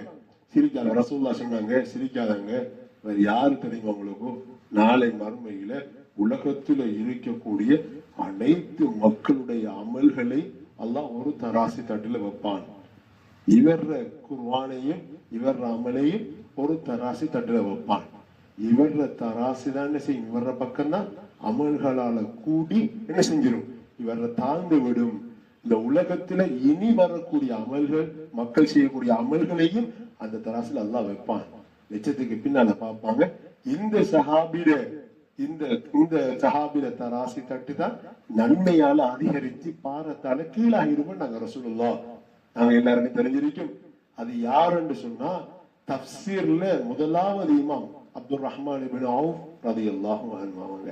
அப்துல் ரஹ்மான் இப்னு அவுஃப் ரலியல்லாஹு அன்ஹு தான் சின்ன வயசுல ரசூலுல்லாஹி ஸல்லல்லாஹு அலைஹி வஸல்லம் அவங்கள்ட்ட குர்ஆனை கற்று வாயால நேரடியாக கற்று அதற்கு பின்னால் என்ன செஞ்ச குர்ஆனை ஒன்று சேர்க்கிறதுக்கு மிக உதவியாக இருந்தவர் தான் இந்த சஹாபி. தஃப்சீர் கலையில முதலாவது இமாம். நாங்க தஃப்சீர் பார்க்கறது இல்லை. சூரத்து ரஹ்மான்ல இருந்து சூரத்து நாஸ் வரைக்கும் நம்ம தஃப்சீரை எல்லாம் வாசிச்சு இப்ப இந்த சின்ன சமகாலத்துல வந்து நாட்டுல ஏற்பட்ட பிரச்சனையினால தர்ஜுமத்துல் குர்ஆன் எல்லாம் அப்படியே அழிஞ்சு போயிடுச்சு. தர்ஜுமத்துல் குர்ஆன் இல்ல, வீடுகள்ல ஏதாவது ஒன்று ரெண்டு இருந்தா பாதுகாத்துக் கொள்ளுங்க. அவ்வளவு தர்ஜுமாவும் இல்லை. எங்கட பள்ளிவாசல்ல ஒரே ஒரு தர்ஜுமா இருக்கு. ஒரே ஒரு நாள் கொண்டு வந்து தர்ஜுமா என்ன செஞ்சாரு? கொண்டு தந்துட்டு போனாங்க. தர்ஜுமாவும் இல்லை. 6, 7, 9 வருடங்களாக இலங்கை ஹாபர்ல கண்டனர் வந்து என்ன செய்யிருக்கு? இன்னும் இருக்கு. அது தடை செய்யப்பட்டிருக்கு. எடுக்க இயலாத கட்டத்துல இருக்கு. ஆனா தஃப்சீர்களை நாங்க சரியான முறையில வாசிச்சோம் என்று சொன்னா சூரத்து ரஹ்மான்ல இருந்து சூரத்து நாஸ் வரைக்கும் சரியான முறையில வாசிச்சோம் என்று சொன்னா நாங்க எங்களோட வீட்டை ஒரு குர்ஆனை உருவாக்குவோம். ஒரு குர்ஆனை நாங்க கட்டாயம் உருவாக்குவோம். அந்த உருவாக்குற குர்ஆன் நாளைக்கு மறுமையில எங்களை குர்ஆன் சுவர்க்கத்துக்கு கொண்டு செல்லும். தெரியுதானே? ஹாஃபிதுமார்களை நாங்க உருவாக்கி அந்த குர்ஆனை கொண்டு செல்றதுக்குரிய ஒரு குர்ஆனாக ஆக்கணும். நம்ம வீட்டுல ஒரு டாக்டர் இருக்கிறார், ஒரு இன்ஜினியர், ஒரு படிச்சவர் இருக்கிறார். அந்த இடத்துல ஒரு ஆலிமை கொண்டு வரணும். ஒரு ஹாஃபில என்ன செய்யணும்? உருவாக்குறதுக்கு நியத்து வச்சுக்கணும். அவ்வாறு நியத்து வைத்து நாங்க உருவாக்குற சந்தர்ப்பத்துலதான் அல்லாஹ் தஆலா எங்க வீட்டில மிக பெருமதியான ஒரு பிரகாசத்தை தருவான். இதுதான் இன்றைய தினம் எங்க தலைப்பு தந்த விடயம். எமது வீட்டில் குர்ஆன். எமது வீட்டில குர்ஆன் உயிரோட இருக்கிறதா அல்லது ஒரு பொருளாக இருக்கிறதா? இன்ஷா அல்லாஹ் இதுக்கு பின்னால் நம்முடைய வீட்டில் குர்ஆன் உயிரோடு இருக்கக்கூடிய குர்ஆனை உருவாக்குறதா அல்லது அதே குர்ஆனை வைத்திருந்து நாங்க ஓதி விட்டு மாத்திரம் வெளியே செல்வதா?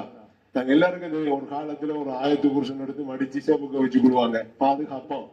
அது ஓதிருக்கவே மாட்டாங்க. சிலாக்க ஓதையும் மாட்டாங்க, வச்சு சேப்புக்க வச்சு கொள்வாங்க. அப்படி எத்தனை குர்ஆன் வீட்டு இருக்கு. நாங்க வீடுகள்ல மஞ்சில எல்லாம் எடுத்து பிள்ளைகளை தலைக்கு மேல வச்சுட்டு பிறகு தூங்குறோம். கொஞ்சம் உண்டு வந்துடும் கூட. அந்த மந்தில நாங்க விளங்கி அதுல என்ன சூரத்திற்கு ஏன் இந்த சூரத்தை இதுல உள்ளடக்கிருக்கிறாங்க, என்ன காரணம், இதுல சிறப்பு என்ன, இதுல ஏன் இந்த சூரத்துக்கு இறங்கிச்சு, ஏன் ரசூலுல்லாஹ் இந்த சிறப்பை பத்தி சொன்னாங்க, ஆராயிரதே கிடையாது. ஆனா நான் ஓதுவோம். ஏன் ஓதுவோம்? அது மஞ்சில் இருக்கிறதுக்காக ஓதுவோம். ஓதி போட்டு என்ன செய்யறோம்? பிள்ளைக்கு ஊதி போட்டு தலைமாட்டில வச்சிருக்கும். அப்படி எத்தனையோ தலைமாட்டில வைக்கப்பட்ட மஞ்சள்கள் புதுசா வந்துச்சுன்னா 2-3 நாளைக்கு போதுறது மாதிரி திருப்பி வச்சு கூடாது. திருப்பி என்ன செய்யற? இன்னொரு மஞ்சள் வந்தா வீட்டுல வச்சு கொள்றது. இப்ப அந்த குர்ஆன்கள் கொடுக்கறது, மஞ்சள் கொடுக்கறதுல நின்றுட்டு இப்ப ஏதோ ஒரு மதரசாக்களுக்கு போற ஏழை மக்களுக்கு உதவி செய்யற அப்படி ஒரு கட்டம் ஒண்ணு வந்துட்டு. ஏன்னா குர்ஆன் எல்லாம் கூடிட்டு ஆனா விளங்கப்பட்ட குர்ஆன்கள் மிக குறைவாக மாறிவிட்டது. காரணம் என்னன்னு சொன்னால் குர்ஆனுடைய சிறப்பு என்னுடைய உள்ளத்துல இல்ல, என்னுடைய வீடுகள்ல இல்லைங்கிறதுக்காக அந்த குர்ஆனுக்கு நாங்க கொடுக்கக்கூடிய கண்ணியங்கள் என்னுடைய வீடுகளை விட்டு வெளியேறி விட்டது. அதனால ரசூலுல்லாஹ் சொன்னாங்க, எந்த வீட்டில குர்ஆன்கள் இல்லையோ அந்த வீட்டிலிருந்து அவர்கள் ஒரு பிரச்சனைக்குரிய மக்கள் உருவாகி ஒரு பிரச்சனையை கொண்டு வரணும். ஒரு காலம் கொண்டு வரும், குர்ஆனை விளங்கியும் விளங்காத மக்கள் உருவாகுவார்கள். அவர்கள் சொல்லக்கூடிய அனைத்து விடயங்களும் ஃபித்னாக்குரிய விடயங்களாக மாறும். ஃபித்னாக்களுக்குரிய விடயங்கள், பிரச்சனை வரும். அப்ப அதிகமாக குர்ஆன்களை விளங்கக்கூடிய ஒரு குர்ஆன்களை என்னுடைய வீடுகளை உருவாக்குவோம்.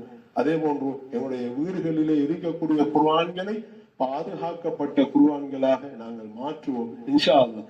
வாலிபர்கள் வந்திருக்கிறாங்க, நீங்க நினைச்சா என்ன செய்யலாம் தெரியுமா? படிச்சுட்டு ஒரு நாளைக்கு ஒரு 2-3 வசனங்களை பாடமாயிக்கொள்ளலாம்.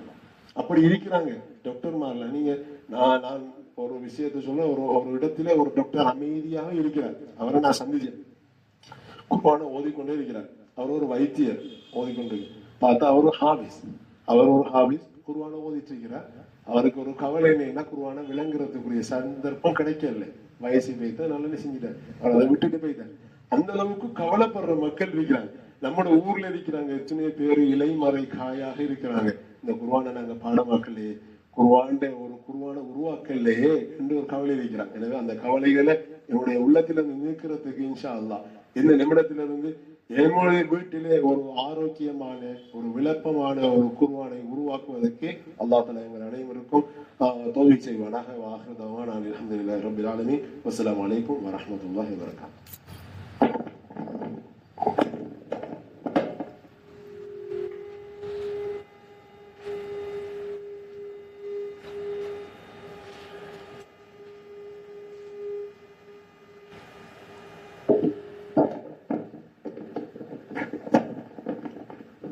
அஸ்ஸலாமு அலைக்கும் வரஹ்மத்துல்லாஹி வபரகாத்துஹு. எமது வீட்டில் அல் குர்ஆன் என்ற ஒரு சிறப்பான ஒரு தலைப்பை மிக சிறப்பாக எங்களுக்கு செய்து தந்த மதிப்புக்குரிய அல் ஹாஃபிஸ் இஸ்மாஹ் ஃபலாய் அவர்களுக்கு நான் முதலில் நன்றியை தெரிவித்துக் கொள்கின்றேன். அதே போன்று இந்த நிகழ்வில் கலந்து கொண்ட அனைத்து சகோதர சகோதரிகளுக்கும் நான் உங்களுக்கு கலந்து கொண்டமைக்காக நன்றியை தெரிவித்துக் கொள்கின்றேன். எங்களுக்கு தெரியும், நாங்கள் தொடர்ச்சியாக இந்த வகுப்புகளை உயர்ந்த இலக்கை கொண்டு நடத்தி வருகின்றோம். அல் குர்ஆனின் இலக்கும் அதுதான். ஒரு தனி மனிதன் இந்த உலகத்தில் பிறந்ததற்கான நோக்கம். நாங்கள் சொல்லுவோம், அல் குர்ஆன் எங்களுக்கு வழிகாட்டு வந்த ஒரு வேதம் என்று சொல்லி. என்ன வழிகாட்டல் அல் குர்ஆன் எங்களுக்கு எதிர்பார்க்கின்றது, எங்களுக்கு தருகின்றது என்றால், ஒரு மனிதன், அது முஸ்லீம் அல்லாதவன், இந்த உலகத்தில் என்ன நோக்கத்திற்காக அவன் பிறந்தான், அவன் மரணம் அடையும் போது என்ன விடயங்களை அவன் இந்த உலகத்தில் செய்துவிட்டு செல்ல வேண்டும் என்பதுதான் அல் குர்ஆனுடைய ஒட்டுமொத்த இலக்காகவும் நோக்கமாக இருக்கின்றது. அதுதான் வழிகாட்டல். எனவே அந்த அல் குர்ஆன் என்ன வழிகாட்டலை தருகின்றது என்று நாங்கள் ஒவ்வொரு தனி மனிதனும் கவலைப்பட வேண்டும். ஏனென்றால் நாங்கள் ஒவ்வொரு மரணிக்க வேண்டியவர்கள். நாங்கள் ஒவ்வொருவரும் தனியாகத்தான் அல்லாஹ்வை சந்திக்க இருக்கின்றோம். அந்த வகையில் நாங்கள் ஒவ்வொருவரும் அல் குர்ஆன் தொடர்பை மிகவும் சீரியஸாக எடுத்துக்கொண்டு அல் குர்ஆன் எங்களுக்கு என்ன விடயங்களை வழிகாட்டுகின்றது, என்ன விடயங்களை எதிர்பார்க்கின்றதை நாங்கள் ஆழமாக கற்க வேண்டும். இன்றைய காலகட்டத்தில் அல் குர்ஆனை கற்பதற்கு மிகவும் பரந்த நிறைய விடயங்கள் காணப்படுகின்றன, தளங்கள் காணப்படுகின்றன. உதாரணமாக அல் குர்ஆனை சாதாரணமாக ஓதுவதற்கு பல்வேறு வலைத்தளங்களில், யூடியூப்களில் பல்வேறு தளங்கள் காணப்படுகின்றது. அல் குர்ஆனை மொழிக்கு மொழி, சொற்களுக்கு சொற்கள் கற்பதற்கு அதுக்கும் தனியாக வலைத்தளங்கள், யூடியூப் சேனல் காணப்படுகிறது. அல் குர்ஆனை விளங்குவதற்கும் தனியான அண்டர்ஸ்டாண்டிங் குர்ஆன் சொல்லி ஆங்கிலத்தில், தமிழில், இந்தியாவிலிருந்து, மலேசியாவிலிருந்து செயற்படுகின்ற பல்வேறு தளங்கள் காணப்படுகின்றது.